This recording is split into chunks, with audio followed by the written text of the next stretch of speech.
News 28 मराठीमध्ये आपले स्वागत आहे। आजच्या मोठ्या बातम्यांबद्दल बोलूया। SBI बँकेकडून EKYC दिरंगाईमुळे शासकीय योजनांचे लाभ रखडले।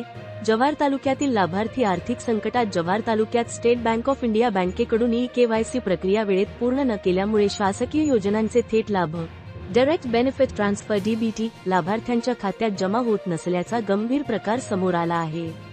यामुळे वृद्धापकाळ, निवृत्तीवेतन, विधवा व अपंग पेन्शन, PM किसान योजनेसह विविध योजनांचे लाभार्थी आर्थिक अडचणीत सापडले आहेत। लाभार्थ्यांचे मोबाईल क्रमांक आधीच आधार कार्डशी लिंक असतानाही EKYC अपूर्ण असल्याचे कारण पुढे करून बँक खात्यावर व्यवहार थांबवण्यात आले आहेत। लाभार्थ्यांना EKYC प्रकरणाकरिता संपूर्ण महिना वारंवार बँकेच्या दारात येरझारा कराव्या लागल्या कारणाने लाभार्थी घडलेल्या प्रकारामुळे संताप व्यक्त करत आहेत।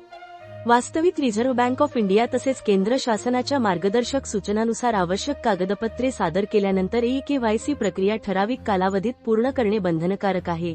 मात्र ही प्रक्रिया कर्मचारी वर्गाकडून जाणून बुजून टाळली जाते, म्हणून तालुक्यातील संबंधित SBI शाखांमध्ये या नियमांचे पालन होत नसल्याचा आरोप नागरिकांकडून केला जात आहे।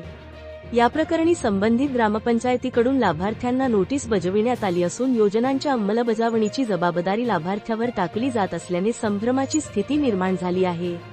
प्रत्यक्षात बँक प्रशासनाच्या दिरंगाईमुळे लांब रखडले असताना लाभार्थ्यांना नोटीस देणे अन्यायकारक असल्याची भावना व्यक्त केली जात आहे। विशेषतः आदिवासी, वृद्ध, निराधार, महिला व अल्प उत्पन्न गटातील नागरिक हे पूर्णतः शासकीय अनुदानावर अवलंबून आहेत।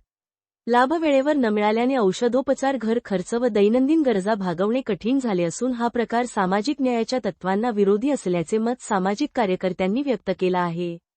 कायदेशीरदृष्ट्या पाहता शासकीय योजनांचा लाभ अडवला जाणे हे लोकसेवा हक्क अधिनियम तसेच RBI बँक मार्गदर्शक तत्वाचे उल्लंघन ठरू शकते। त्यामुळे संबंधित SBI बँक अधिकाऱ्यांची जबाबदारी निश्चित करून तात्काळ EKYC प्रक्रिया पूर्ण करावी व प्रलंबित लाभ खात्यात जमा करावेत अशी मागणी होत आहे।